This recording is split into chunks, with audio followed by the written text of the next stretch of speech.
Bu til kecha bugun emas, respublikamizda bir oylik tadbirda bu nishonlanib kelinadi. Yana oktyabr oyi sanoqliklashida til bayrami o'tadi.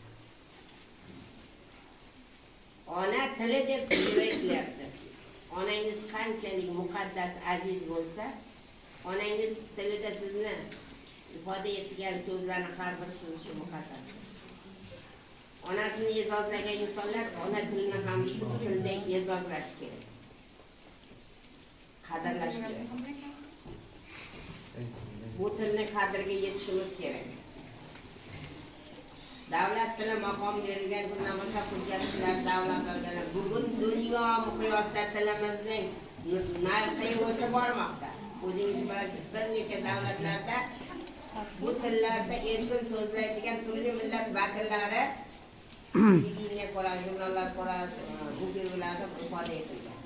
Bu bizning tilimizga bo'lgan til. Har bir tilga bo'lgan hurmat o'sha davlatning xalqiga bo'lgan hurmat e'tirof etilgan. Shu bayramlar barchangizni tabriklayman. Ona tilingizni hurmat qiling. O'zingiz ona tilingizni yaxshi bilsangizgina o'zgalar tilini ham yaxshiroq bilasiz.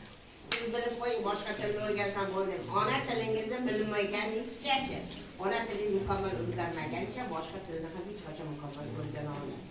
Shu tillar bir-biriga uzviy bog'liq, uni ajratib bo'lmaydi. Qonuniyatlar.